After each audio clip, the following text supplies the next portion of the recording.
Capítulo 7. La iglesia de la Odisea. Una iglesia grande que no era ni fría ni caliente.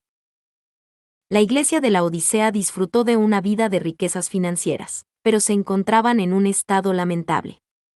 Espiritualmente se encontraban en pruebas, estaban ciegos y desnudos.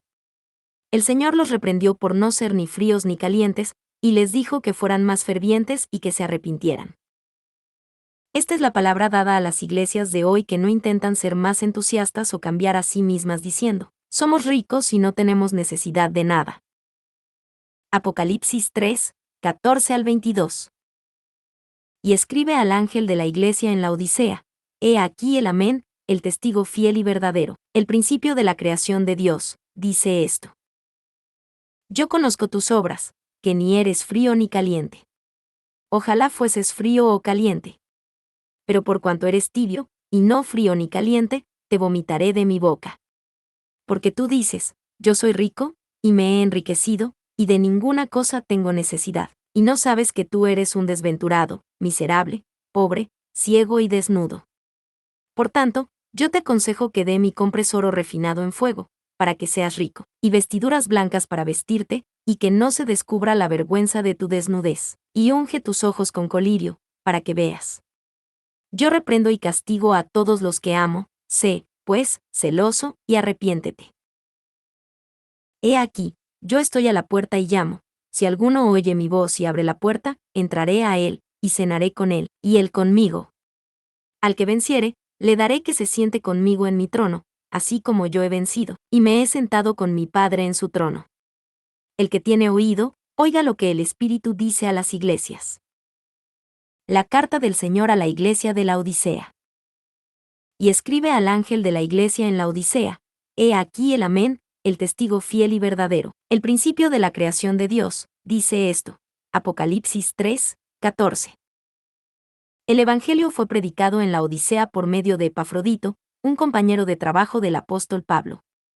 El apóstol Pablo también se interesó en la Odisea, Colosenses 4, 15 y 16. La iglesia de la Odisea fue establecida bajo condiciones favorables. Tenían un buen ambiente, pero en vez de haber crecido en su vida espiritual, se estancó debido a la tentación del dinero y la comodidad que tenían en sus vidas. El Señor tuvo que reprenderlos por ser tibios. Esta fue la iglesia que recibió solo reprensión sin ningún elogio de parte del Señor. La iglesia de Sardes fue reprendida, aunque había algunas personas que no habían manchado sus vestiduras. Pero la iglesia de la Odisea solo recibió reprensión. He aquí el Amén, el testigo fiel y verdadero. Las Escrituras están hablando acerca del Señor quien está escribiendo a la iglesia de la Odisea. He aquí el Amén, el testigo fiel y verdadero, el principio de la creación de Dios, verso 14. El Señor solo dice, sí y amén, delante de Dios Padre. No había desobediencia al decir, no. Jesús existió en forma de Dios, pero no consideró el ser igual a Dios como algo a que aferrarse. Al contrario, vino a este mundo siendo semejante a los hombres. Hasta el glorioso Hijo de Dios fue despreciado y rechazado y crucificado por sus propias criaturas, y en él solo había, sí, Filipenses 2, 6 al 8. Es por ello que 2 de Corintios 1, 19 dice, porque el Hijo de Dios, Jesucristo, que entre vosotros ha sido predicado por nosotros, por mí, Silvano y Timoteo, no ha sido sí y no, mas ha sido sí en él. Nosotros, como hijos de Dios, debemos estar dispuestos a decir solo, sí y amén, delante de Dios. Debemos considerar nuestras ideas o teorías o lo que pensemos, sin valor, y obedecer la palabra de Dios. Muchos creyentes en realidad no creen u obedecen la palabra de Dios cuando ésta no está en acuerdo con sus propios pensamientos. A veces, al principio parecen ser obedientes a la palabra, pero cuando se encuentran con dificultades, cambian en sus pensamientos carnales. Esto se convierte en la razón por la cual no pueden experimentar la palabra de Dios, ni darle la gloria a Él. En 2 de Corintios 1, 20 está escrito, porque todas las promesas de Dios son en el sí y en el amén, por medio de nosotros, para la gloria de Dios. Tal como el Señor hizo, cuando nosotros obedecemos solo con sí y amén, Dios nos garantiza el resultado de nuestra obediencia. De esta manera, podremos llevar una vida que le dé la gloria a Dios. Luego, el Señor es el testigo fiel y verdadero. La persona fiel no hace prevalecer sus propias ideas, ni tampoco busca su propio beneficio. Solo hay sí y amén en su vida. Por ejemplo, cuando un rey da una orden, el siervo fiel lo hace incluso sabiendo que podría perder su vida. Ya que el Señor Jesús era fiel, él solo obedeció con amén al punto de morir, y al final cumplió completamente con todo lo profetizado concerniente al Mesías que fue anunciado en el Antiguo Testamento. Por consiguiente, como el Señor fiel cumplió con la palabra de Dios, se convirtió en el testigo verdadero con el hecho de que la promesa de Dios se cumplió a cabalidad. El Señor es el principio de la creación. El Señor es el principio de la creación de Dios. Colosenses 1, 15 al 17 dice, Él es la imagen del Dios invisible, el primogénito de toda creación. Porque en Él fueron creadas todas las cosas, las que hay en los cielos y las que hay en la tierra, visibles e invisibles, sean tronos, sean dominios, sean principados, sean potestades. Todo fue creado por medio de Él y para Él.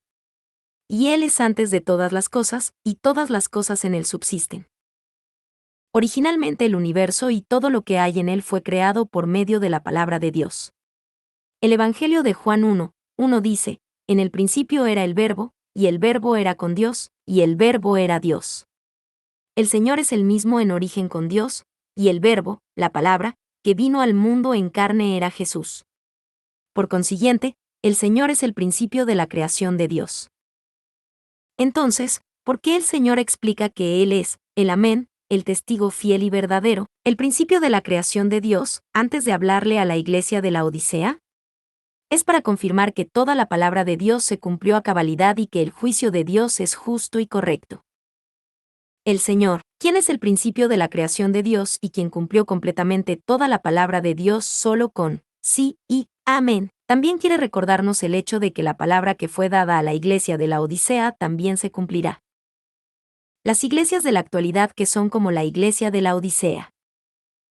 Cuando una iglesia ora fervientemente y trabaja fielmente por el reino de Dios, Él permite el avivamiento y las bendiciones financieras. Él le da a cada miembro respectivamente las bendiciones apropiadas que están reservadas. Existen iglesias en la actualidad que hacen uso indebido de las bendiciones dadas por Dios. Es decir, con la bendición dada, la iglesia y los miembros se comprometen con el mundo. A medida que la iglesia crece en tamaño hasta cierto punto, también ganan riquezas, fama y autoridad social. Si luego descuidan las obras de Dios y siguen la fama y la riqueza aún más, están actuando, viviendo y jugando entre Dios y el mundo. En lugar de dirigir sus intereses para salvar más almas y ampliar el reino de Dios, se comprometen con el mundo. Se asocian cada vez más con el mundo y se unen con aquellos que tienen riqueza, fama y autoridad. Por supuesto, eso no quiere decir que tenemos que boicotear o excluir a los que tienen riquezas, fama y poder en el mundo, sino que debemos abrazarlos con el amor de Cristo, tener comunión con ellos y sembrar fe en ellos para así darle a Dios la gloria. Sin duda, en esta manera es algo bueno. Pero sin tener un interés genuino en este propósito, sino el de simplemente tener más riquezas, fama y autoridad, algunas iglesias se comprometen con el mundo. El Señor reprueba este tipo de iglesias diciendo que son tibias. La reprensión del Señor a la iglesia de la Odisea. Yo conozco tus obras, que ni eres frío ni caliente. Ojalá fueses frío o caliente. Pero por cuanto eres tibio, y no frío ni caliente, te vomitaré de mi boca. Porque tú dices, yo soy rico, y me he enriquecido, y de ninguna cosa tengo necesidad, y no sabes que tú eres un desventurado, miserable, pobre, ciego y desnudo. Apocalipsis 3, 15 al 17. En aquel momento la lana era abundante en la Odisea. Eran tan ricos que tenían bancos comerciales desde los primeros días de su historia. Incluso en el gran terremoto del año 17 después de Cristo, a diferencia de otras ciudades, ellos se pudieron recuperar sin la ayuda del gobierno central del Imperio Romano. La iglesia de la Odisea creció en su riqueza, y fue reprendida por el Señor por no ser ni fríos ni calientes, sino que eran tibios.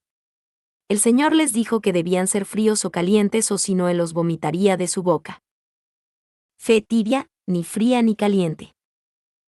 Cuando calentamos el agua con el fuego, ésta se hace caliente, pero cuando dejamos de calentarla se vuelve tibia y eventualmente se enfría.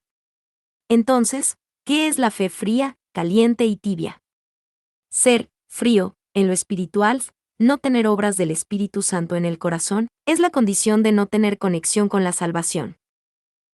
A veces, entre los asistentes a la iglesia, existen personas que no han recibido el Espíritu Santo, por lo tanto, no saben lo que es la fe verdadera, y no entienden lo que es la salvación. Además, entre los cristianos que han recibido el Espíritu Santo, hay algunos que todavía no se han despojado de sus deseos por las cosas de este mundo. Como uno de los resultados posteriores, apagan el Espíritu Santo al volverse hacia el mundo. El Señor dice que este tipo de personas que se distancian de la salvación están frías. Por otra parte, estar caliente indica el estado de la fe de aquellos que han recibido el Espíritu Santo, que está creciendo al ser provistos con nuevas fuerzas espirituales cada día. Cuando abrimos la puerta de nuestro corazón y recibimos el Espíritu Santo, podemos entender la palabra de Dios mediante la ayuda del Espíritu Santo. A medida que vamos conociendo más acerca de Dios, y mientras intentamos seguir la verdad cada vez más, llegamos a llenarnos del Espíritu Santo y recibir gracia y fortaleza de parte de Dios. Poco a poco seguimos al Espíritu en cada situación. Ya que peleamos en contra del pecado mediante la palabra de Dios al punto de sudar sangre, la carne muere pero el Espíritu crece y nosotros fervientemente sacrificamos nuestras vidas para cumplir con el reino de Dios. Además, tal como dice el Señor en Marcos 12:30, somos capaces de amar a Dios con todo nuestro corazón, mente y fuerza. Esto es fe caliente. La fe caliente o fría no indica la medida de nuestra fe. No es necesariamente cierto que los creyentes laicos tienen fe fría. Tampoco es cierto que las personas que han asistido a la iglesia durante mucho tiempo o poseen un título en la iglesia tienen fe que sea caliente. Aunque alguien solo tenga un poco de fe y no siga la verdad a la perfección, siempre y cuando haga todo lo posible por seguir la voluntad de Dios de acuerdo a su medida de fe, puede considerarse que tiene fe caliente. Por supuesto, cuando esta persona tiene tan solo una medida de fe pequeña, de vez en cuando, no solo pone su mente en las cosas de la carne, sino que también se compromete con las obras de la carne. Es decir, aquellos que aún no han desechado por completo la ira no pueden ser capaces de controlarse a sí mismos. De esta manera las cosas de la carne quizás se conviertan en obras de la carne, cuando se enfaden y peleen con sus acciones. Sin embargo, incluso en estos casos, si se arrepiente de inmediato, se aparta y sigue cambiando, entonces su fe no se la considera fría. En otras palabras, cuando esta persona de manera constante se examina a sí mismo, ora, ayuna y hace el esfuerzo por obedecer la palabra de Dios, él lo considera como fe caliente. Por otra parte, si alguien no intenta cambiar su vida en absoluto, aunque éste haya sido cristiano por mucho tiempo, o si alguien va por mal camino a pesar de que sin duda sabe cuál es la voluntad de Dios, entonces tiene fe fría. El problema es que esta persona no tiene fe fría de un momento a otro. Su fe primera se hace tibia sin que se dé cuenta y eventualmente se hace fe fría. La fe tibia es un indicativo de que la fe se estanca y ya no es caliente, aunque la persona sepa que Dios está vivo y que tanto el cielo como el infierno existen. Con este tipo de fe tibia, aunque una persona vaya a la iglesia pensando que tiene fe, no hay comunicación con el Espíritu Santo. Por consiguiente, la voz del Espíritu Santo no puede ser escuchada, y no podrá ser guiado por el Espíritu Santo, ni tampoco podrá descubrirse a sí mismo incluso mientras escuche la palabra de Dios. Llega a la iglesia porque sabe que irá al infierno si su fe se enfría. No obstante, no sacrifica su vida por el Señor. No intenta darle más al Señor, por lo que su fe no se hará caliente. Además, ya que no circuncida su corazón, no existe cambio en su vida. Quizás aparente ser alguien fiel en lo externo, pero debido a que no circuncida su corazón, a pesar de haber sido un cristiano por mucho tiempo, no hay un cambio ni en 1, 5 o 10 años después. No tiene ninguna diferencia con una persona del mundo. Si él se siente cómodo con la condición de tener una fe tibia y no cambia, entonces eventualmente tendrá una fe fría. Es como el agua tibia que no se mantiene así, sino que se hace fría con el tiempo. Por consiguiente, cuando las personas poseen una fe tibia por mucho tiempo, no tendrán nada que ver con la salvación, y finalmente, irán por el camino de la muerte. Es por ello que el Señor les dice, te vomitaré de mi boca. La advertencia severa del Señor en contra de la fe tibia. Los creyentes jamás deberían apagar al Espíritu Santo por tener fe que se enfría. La fe fría empeora la relación con Dios, haciendo imposible recibir la salvación. Además, tampoco tendríamos que tener fe tibia. Al advertir acerca de la fe tibia, ¿por qué el Señor dijo, ojalá fueses frío o caliente, en vez de decir, ojalá fueses caliente? Esto se debe a que el Señor está ansioso de que nos demos cuenta de cuánto debemos protegernos de tener una fe tibia. Digamos que nuestra fe se enfría.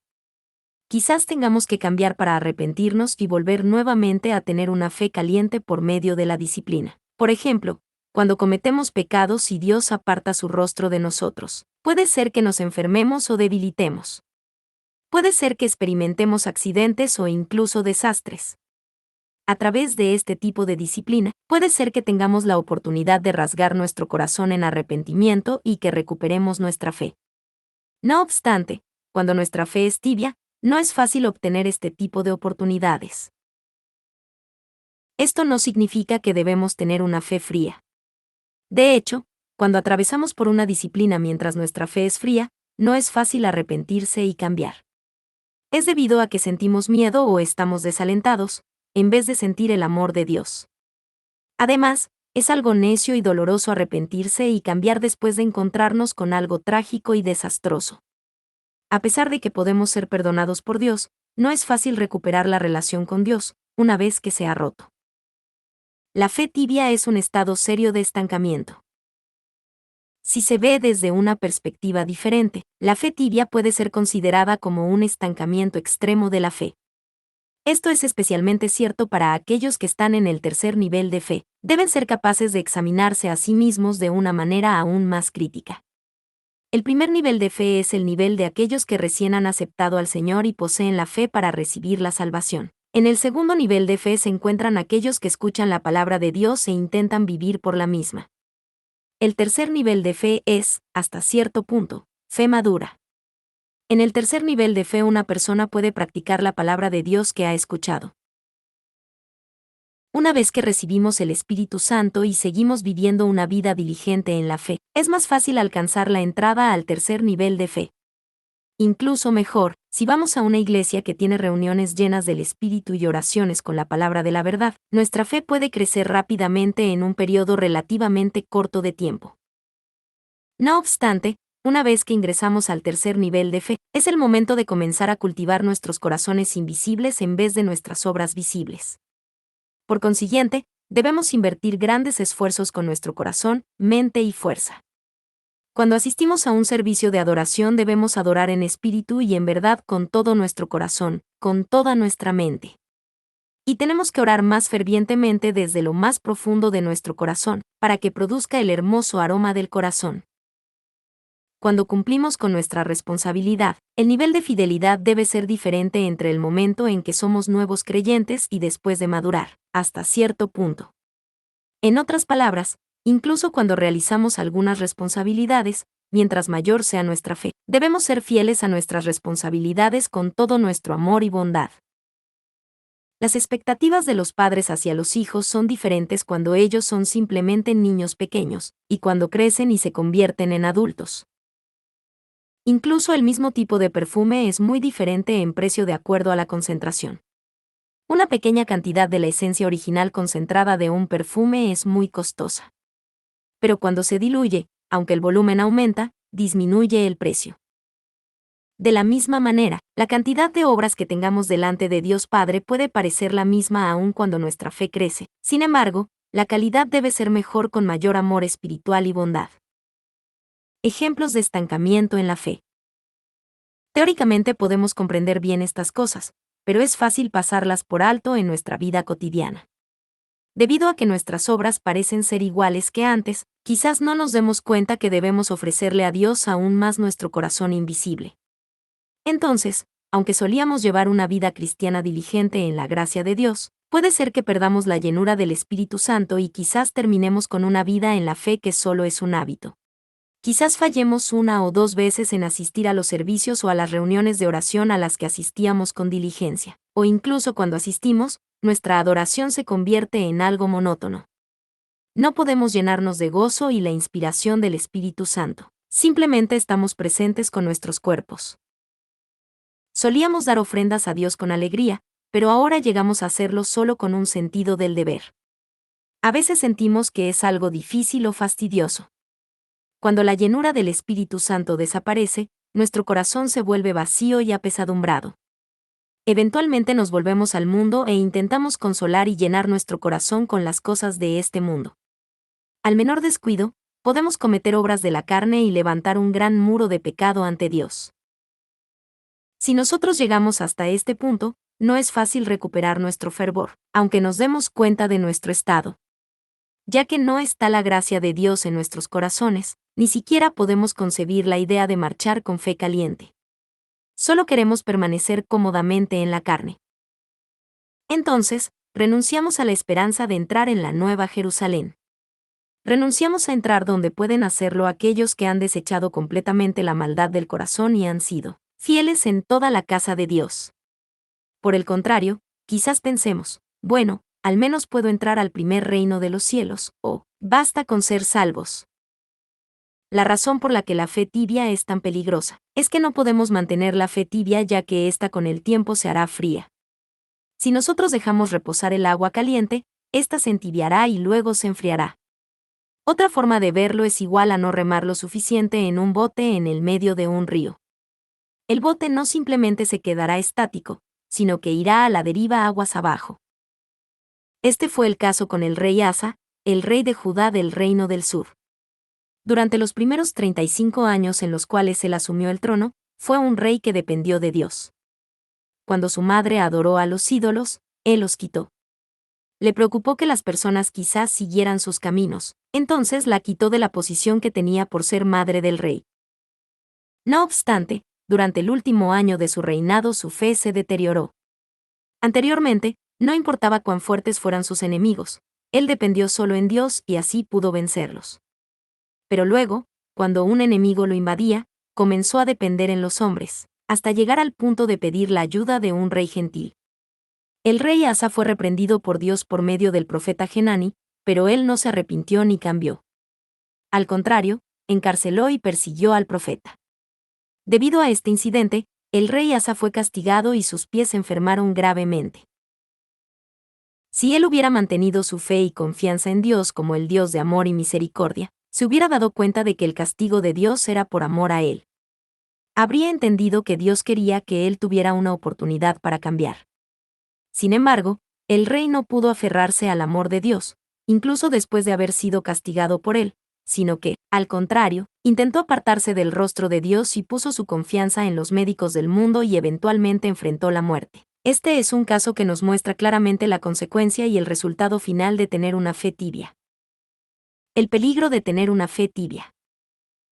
Hay un refrán que dice, pronto olvida la vaca de cuando era ternera.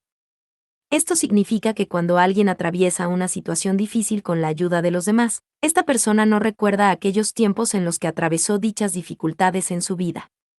Incluso se olvida de la ayuda que recibió. Lo mismo se puede aplicar a la vida de un cristiano.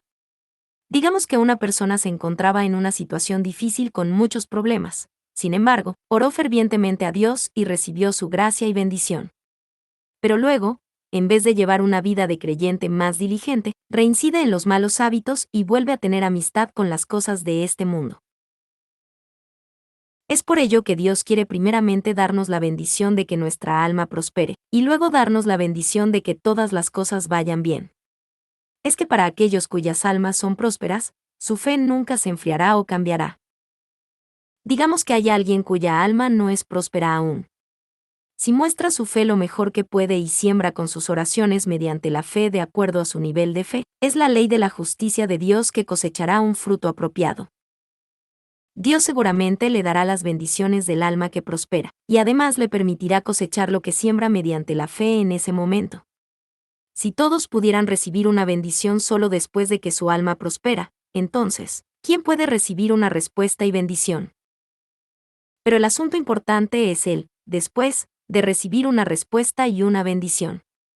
Dependiendo en cómo administran sus vidas como creyentes, sus respuestas y bendiciones pueden dar fruto completo o, o por otra parte, la bendición puede desvanecerse completamente. Por consiguiente, lo más importante es qué tipo de vida llevamos luego de recibir las bendiciones de parte de Dios.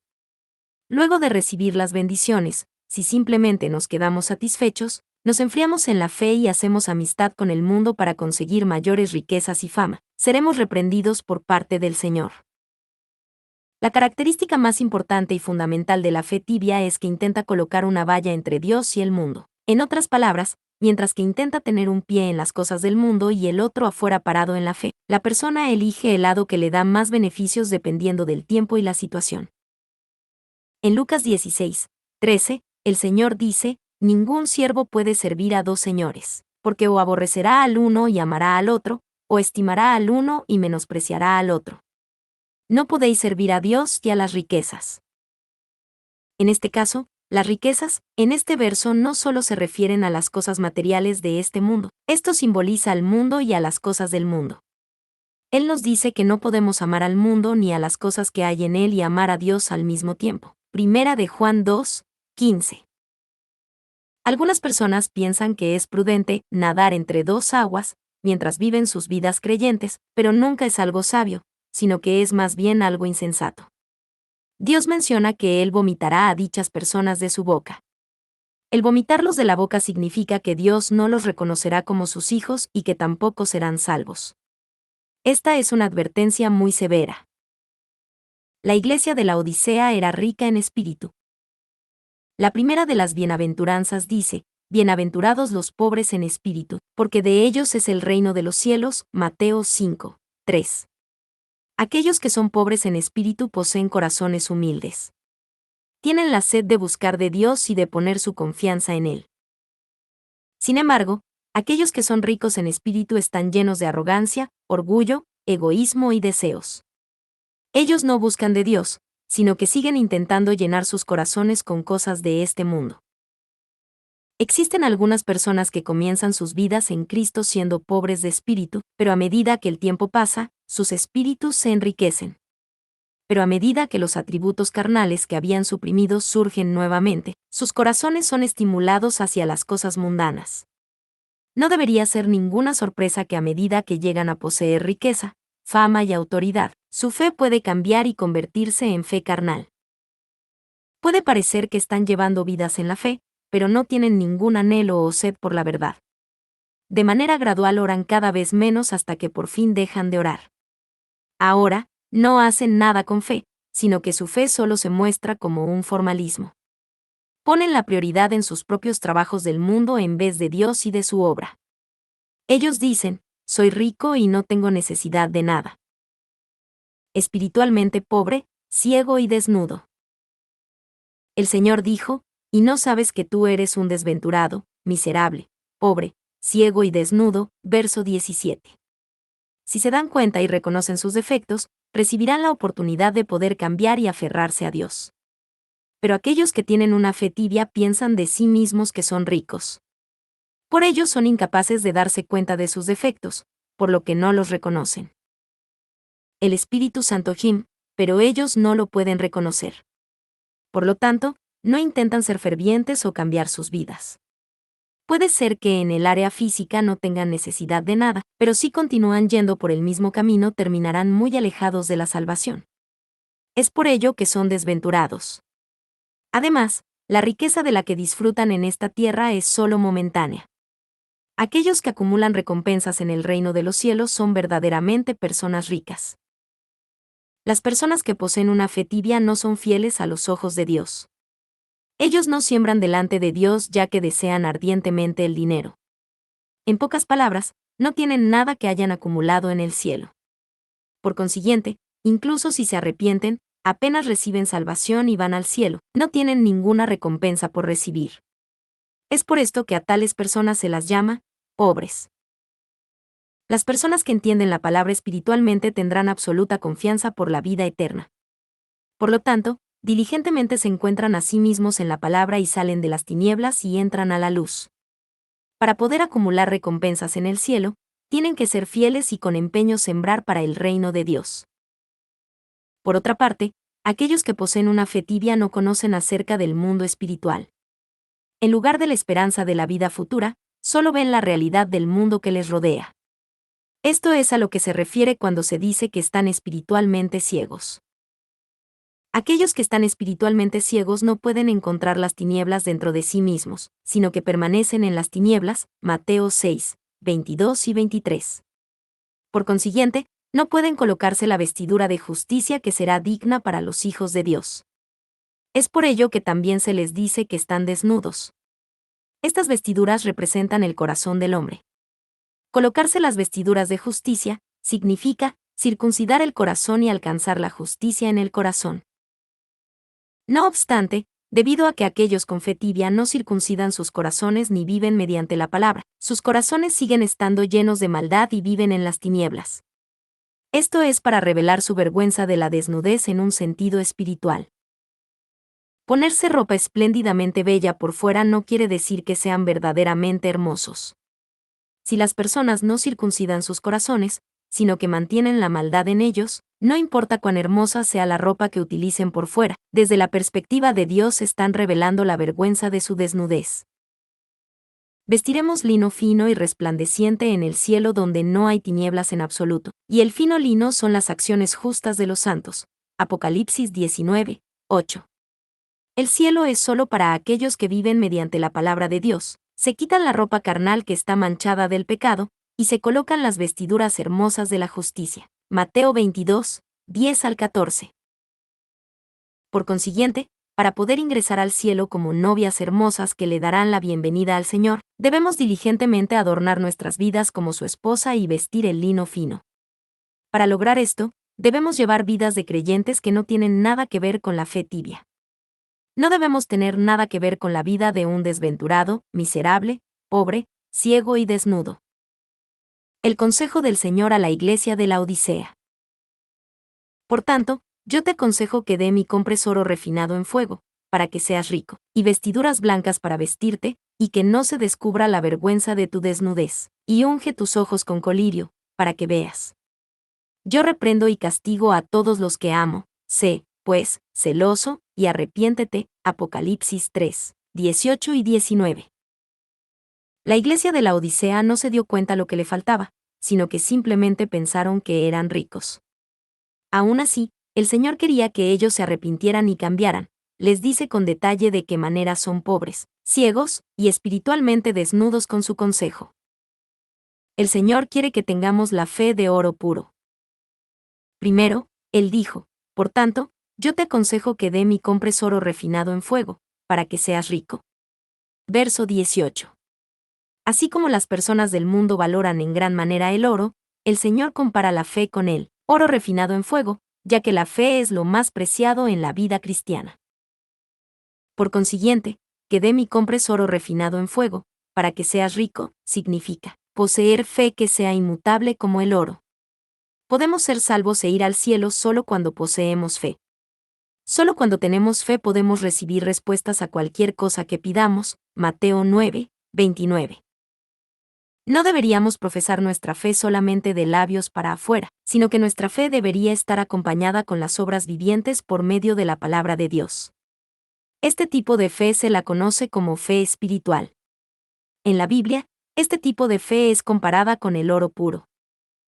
Por lo tanto, aquellos que poseen fe espiritual creerán absolutamente en la palabra de Dios en cualquier tipo de situación, seguirán su palabra. El profeta Elías en un Reyes 18 fue la persona que tenía este tipo de fe espiritual. Elías fue el profeta que trabajó durante el reinado del rey Acab del reino del norte de Israel. Un día Dios le dijo al profeta Elías que enviaría lluvia a la tierra de Israel, la cual sufrió de sequía por un lapso de 3 años y medio. Elías creyó en su palabra. Se dirigió al monte Carmelo, se postró en el suelo y oró fervientemente hasta que puso su rostro entre las rodillas.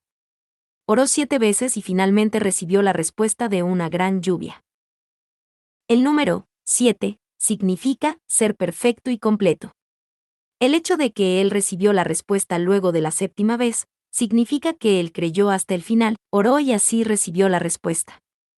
E incluso si no hubiera tenido respuesta luego de la 7ª oración, Elías habría seguido orando hasta recibir la respuesta.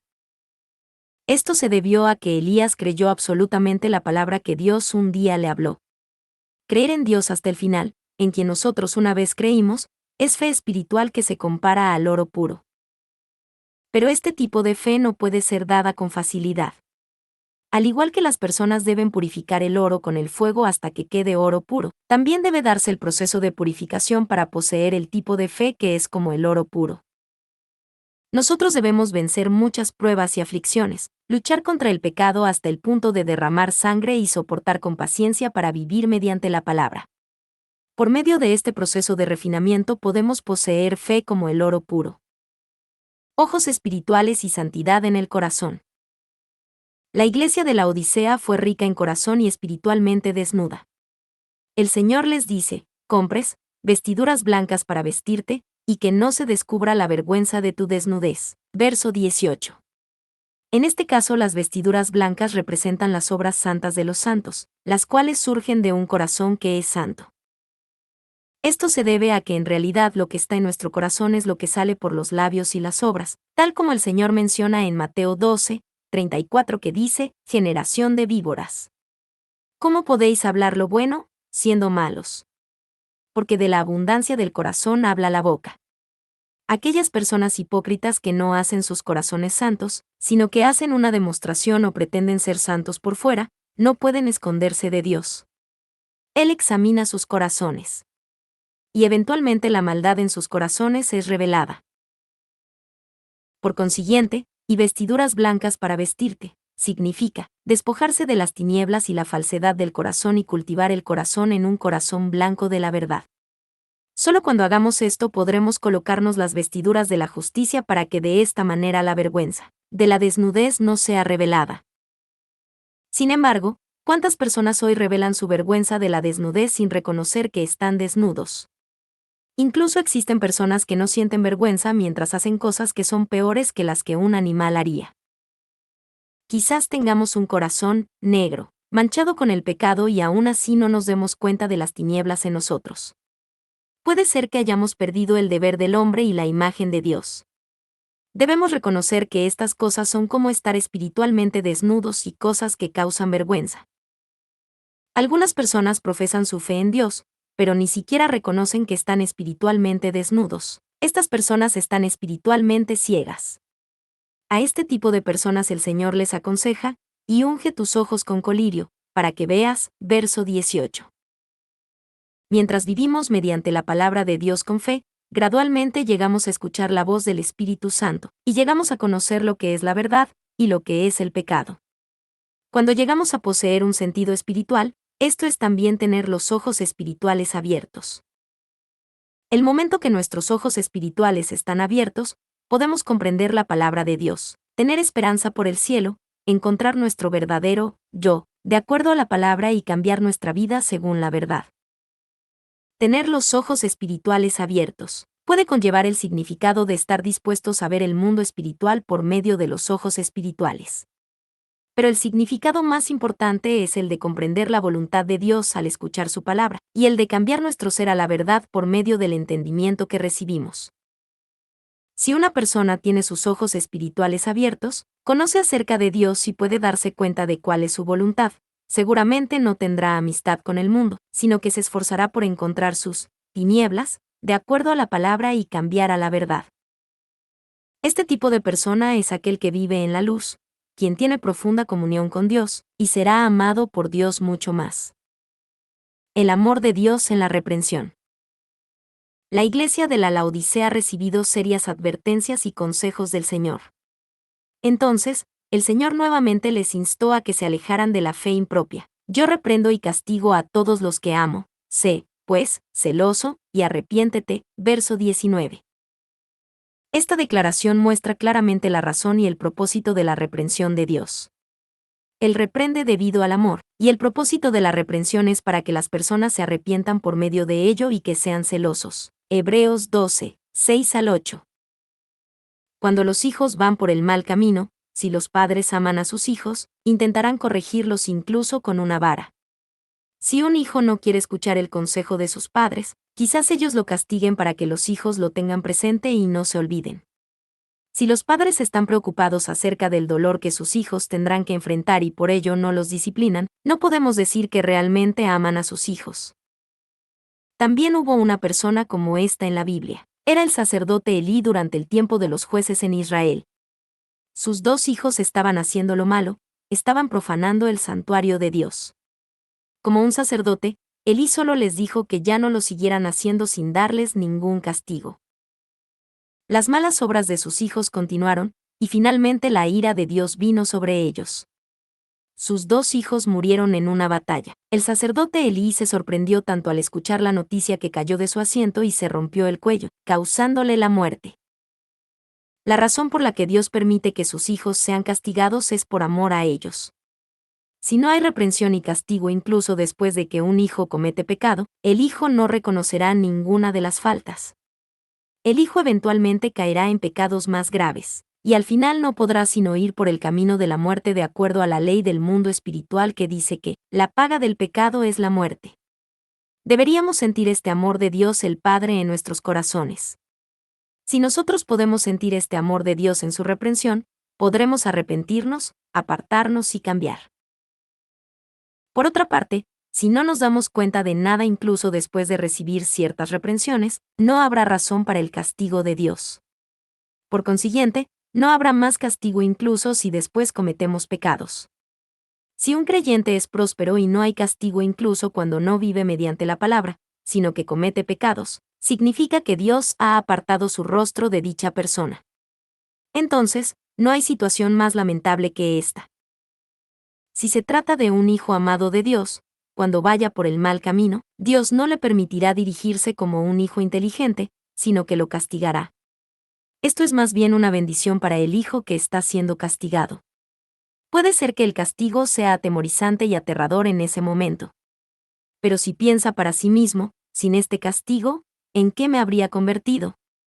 Sentirá y comprenderá el amor de Dios el Padre mediante el castigo. Esto no significa que debemos recibir el castigo cada vez que hacemos algo malo. Antes de que Dios castigue, Él seguramente da muchas oportunidades. Dios permite que nos demos cuenta a través de la palabra, nos exhorta y reprende para que así nos podamos arrepentir. Si nosotros podemos darnos cuenta de nuestras faltas con rapidez, será algo muy bueno. Si no es así y recibimos el castigo, todavía debemos darnos cuenta de que también es el amor de Dios el Padre. Arrepentimos desde lo más profundo de nuestro corazón y cambiar. Entonces debemos recuperar la relación de confianza que se perdió con Dios, y empezar nuevamente a acumular nuestra recompensa en el cielo. La promesa del Señor a la iglesia de la Odisea. He aquí, yo estoy a la puerta y llamo. Si alguno oye mi voz y abre la puerta, entraré a él, y cenaré con él, y él conmigo. Al que venciere, le daré que se siente conmigo en mi trono, así como yo he vencido, y me he sentado con mi Padre en su trono. El que tiene oído, oiga lo que el Espíritu dice a las iglesias, Apocalipsis 3, 20 al 22. Entre las 7 iglesias, la iglesia de la Odisea fue aquella que recibió solo reprensiones de parte del Señor, pero todo esto también estaba en el amor de Dios. Por lo tanto, el Señor les dio una palabra de promesa para permitirles tener esperanza. Se encontraban en un letargo espiritual y poseían una fe tibia. Por ende, el Señor les pidió que se despertaran al escuchar su voz. Les prometió que, al que venciera, le daría que se siente con él en su trono. Abrir el corazón y vivir por la verdad. Existe una pintura de William Allman Hunt, la cual muestra al Señor golpeando una puerta desde la parte de afuera. En esta pintura no hay manija en la puerta o una cerradura para abrirla.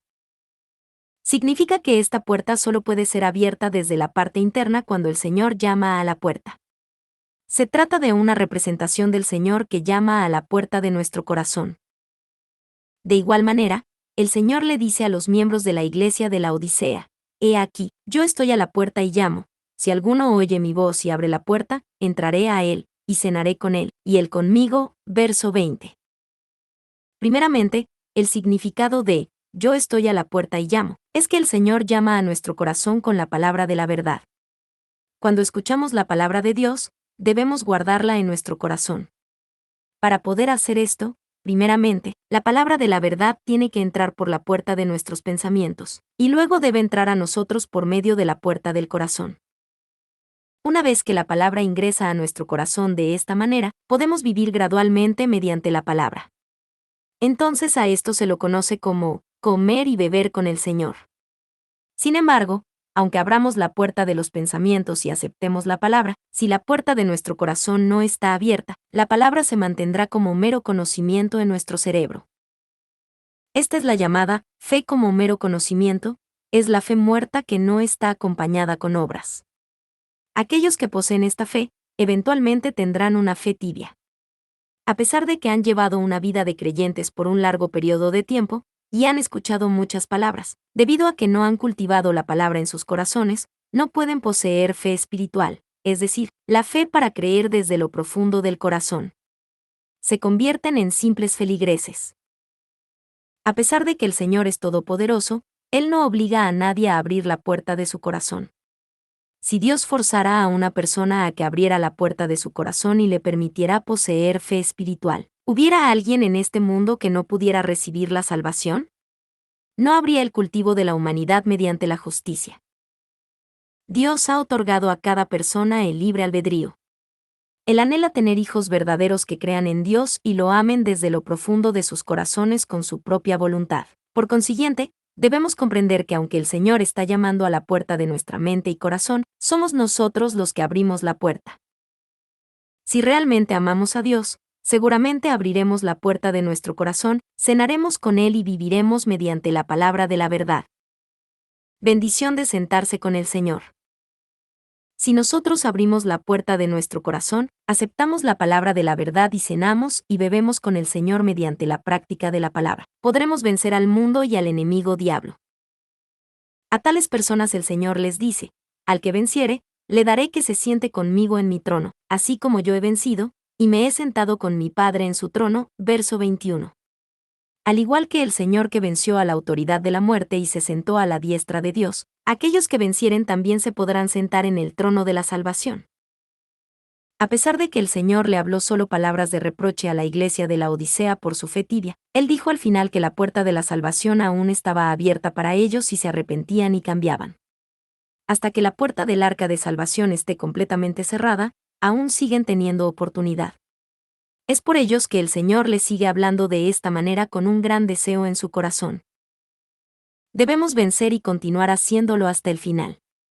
Tenemos que caminar por el camino angosto que Jesús caminó en la alegría, agradecimiento y amor sin cambiar hasta el final. Solo de esta manera podremos permanecer con el Señor y disfrutar la gloria con Él en el día final.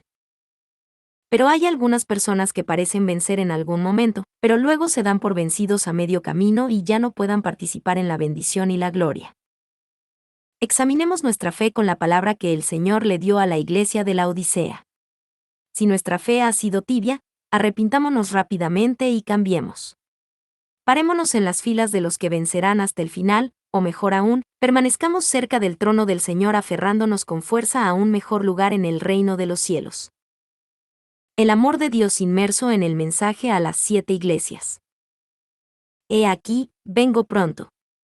Bienaventurado el que guarda las palabras de la profecía de este libro, Apocalipsis 22, 7. Los sentidos de los hombres no son perfectos, y los pilotos que vuelan un jet de combate quizás experimenten lo que se conoce como desorientación espacial, la misma que causa varios tipos de accidentes. Si durante el vuelo sobre el mar un piloto da varias vueltas, no podrá ser capaz de determinar visualmente cuál es el mar y cuál es el cielo.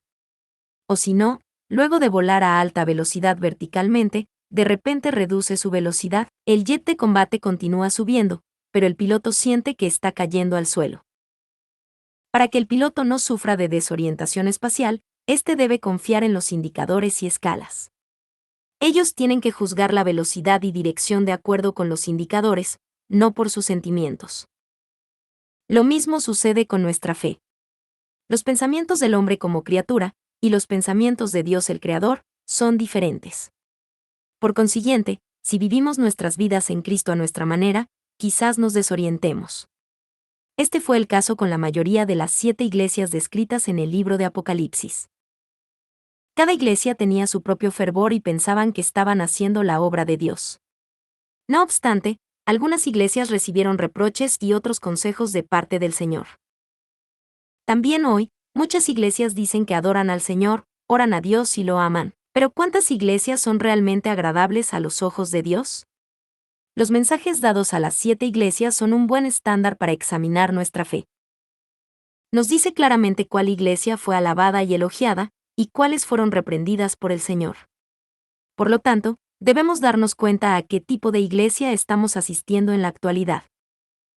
Además, debemos examinar si es que estamos supuestos a recibir el mismo tipo de reprensión que el Señor le dio a algunas iglesias. Si es que encontramos algo, no debemos dudar en arrepentirnos y cambiar para vivir mediante la palabra. Sobre todas las cosas, debemos darnos cuenta del hecho de que los mensajes a las 7 iglesias fueron escritos en el libro de Apocalipsis. Esto fue para despertar a las iglesias que se encuentran en un letargo espiritual en los tiempos finales. Es el amor de Dios el que nos permite prepararnos para la segunda venida del Señor. Pero, aunque el Señor nos muestre claramente el camino para obtener elogios de su parte mediante estos mensajes dados a las 7 iglesias, si es que no obedecemos, es obvio que no servirá de nada. El tiempo del regreso del Señor, quien resucitó y ascendió a los cielos, no está lejos. Al final, ciertamente no habrá juicio preciso sobre las iglesias y los pastores que representan a las iglesias. Ruego en el nombre del Señor que todos los lectores puedan comprender este hecho y cambiar y convertirse en pastores, e iglesias que el Señor pueda elogiar.